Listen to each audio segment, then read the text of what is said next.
Hello and welcome to Threefold Herbal Healing. I'm Herbalist Lior Sade. I help people who struggle with chronic conditions for a long period of time, sometimes years, grow their health from the roots up. Today I'm going to speak about supplements because I know that many people stand in front of the supplements, wellness aisles in supermarket, grocery stores, and they are overwhelmed by the abundance. They don't know what's good for them, what's important, what's not important. Is it really the path that they should take? So let me give you my 2 cents about supplements.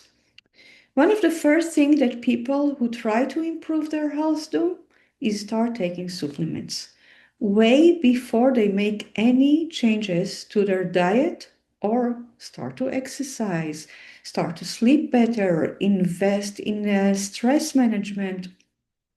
First thing they do is start taking supplements. Why? Because it's not time consuming and it's easy. Most people don't have the time or the energy to invest in lifestyle changes.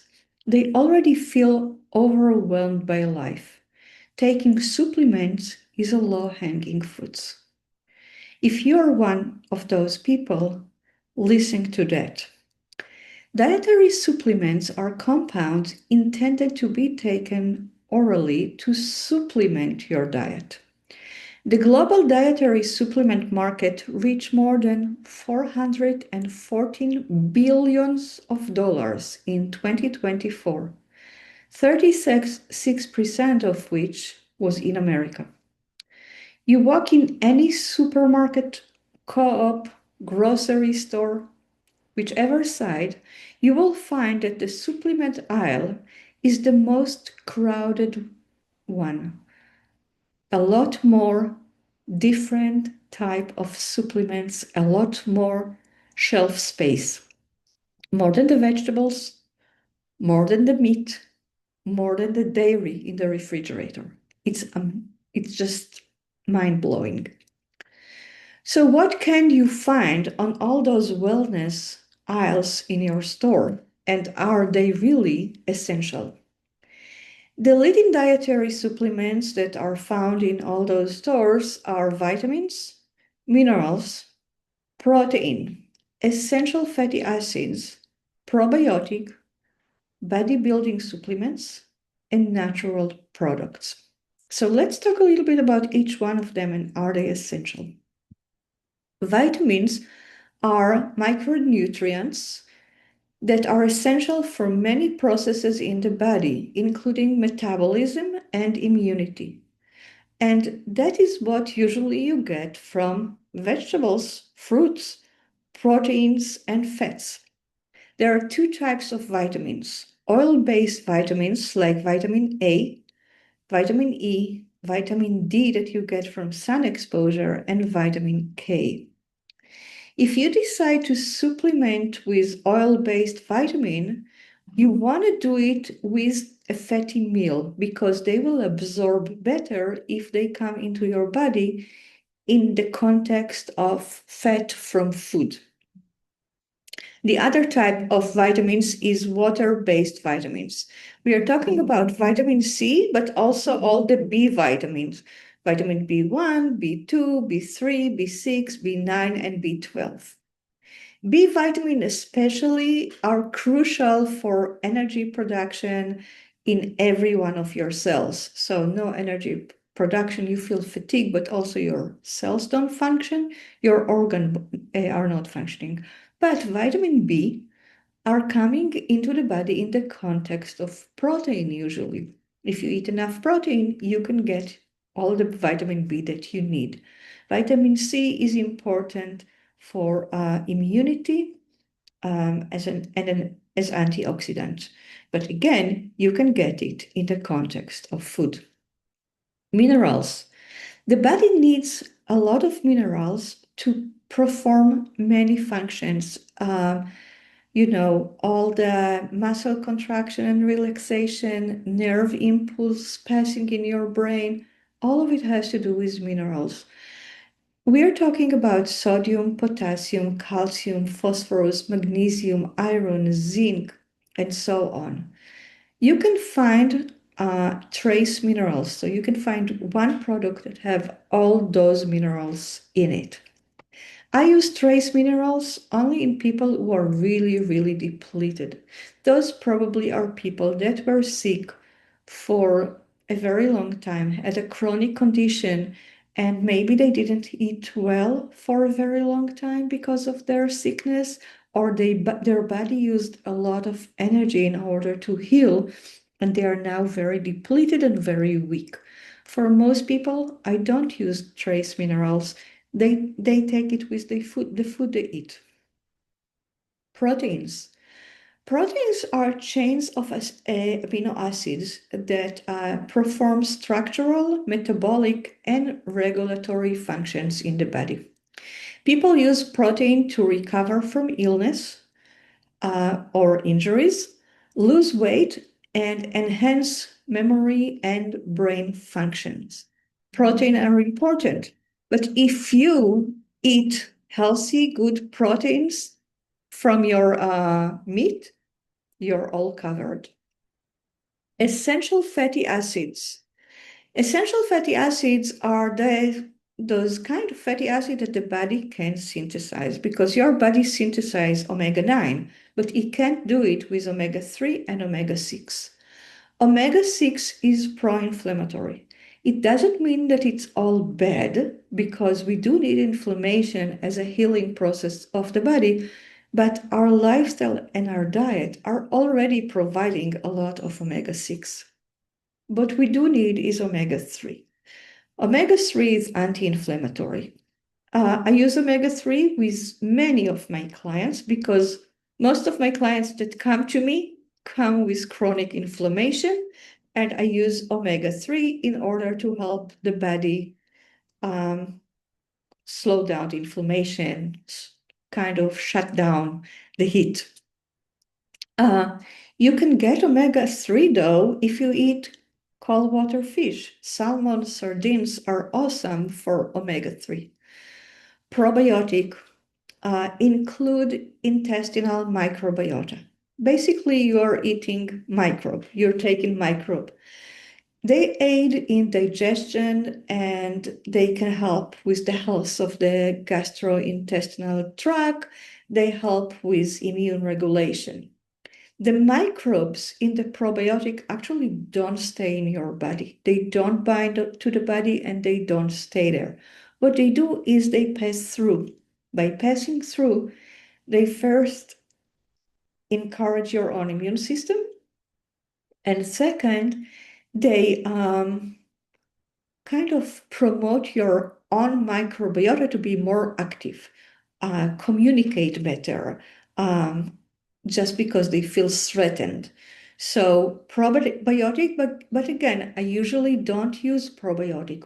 I would use prebiotic, which means fiber and polyphenol, in order to support my own microbiota or my client's microbiota, because what we have in our gut is enough. And then we have bodybuilding supplements that are another dietary supplements that aid in bodybuilding, weightlifting, and athletics. They use them because they help increase lean muscle mass. Most bodybuilding supplements are really high in proteins. And then there are natural products like herbs, collagen, Reversatol, all kinds of natural products.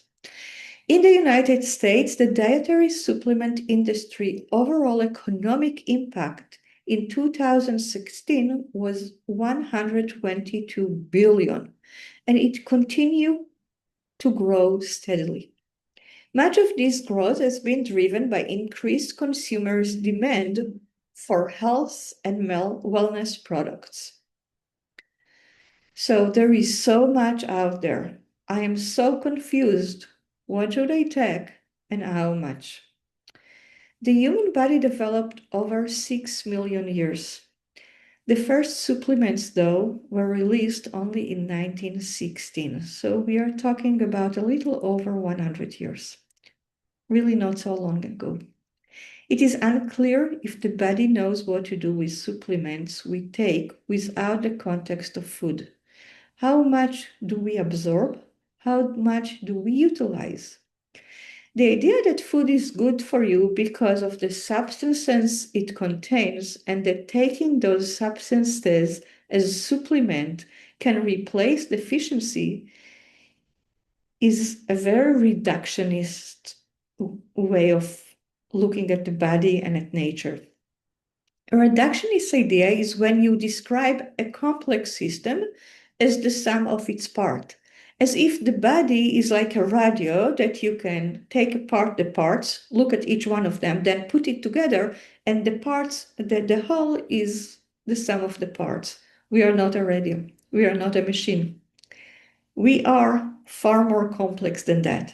As an herbalist, understanding the body, food, and herbs as a holistic entities is the foundation of the way I work. A holistic understanding of the body means that the body is a complex ecosystem that has developed in context with the environment. That's the way it works. So food needs to come in the micronutrients, vitamins, minerals need to come in the context of food. Then they have a better chance to be absorbed, utilized by the body, and used really than when they are consumed separately. Why is it like that?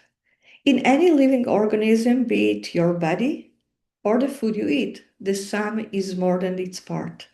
That happens because the different organs and compounds work together in synergy and balance each other.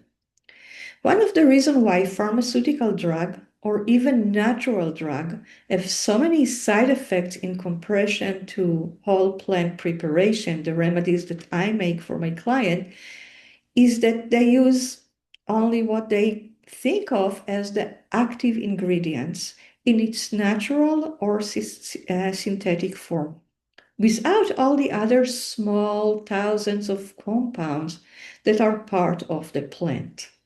Those compounds are essential for the absorption, utilization, and balance of the remedies within the body.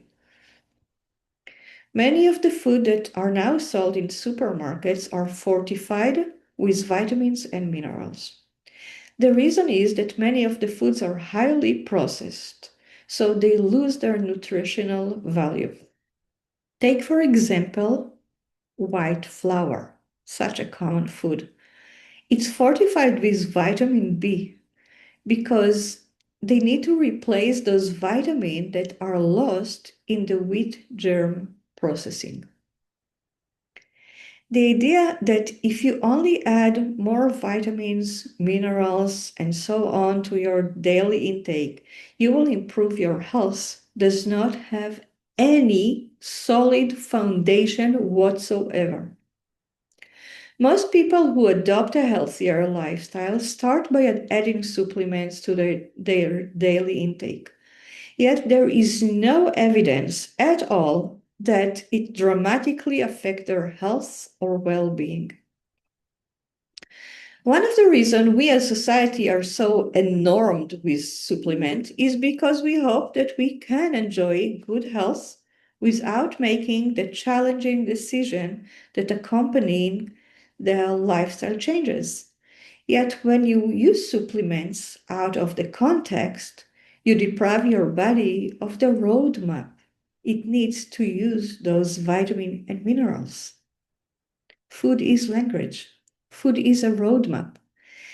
Another thing to consider is that when you take supplements as capsule, pill, or liquid, you don't experience the taste of the substance in your mouth. Tastes are language. They provide the body with the vital information necessary to use those compounds. When the body doesn't taste bitters on your tongue, it doesn't know that bitters are coming. It doesn't prepare the right enzymes to break down those bitters. It's all very confusing for the body. So when are supplements necessary? Because we don't want to throw away the baby with the bathwater. Supplements are basically not a replacement for whole food and nutrient-dense diet, but they have their place for limited amounts of time if you are healing from a disease and your body is depleted.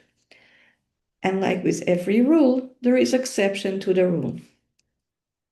There are two supplements that I suggest you consider adding into your daily intake.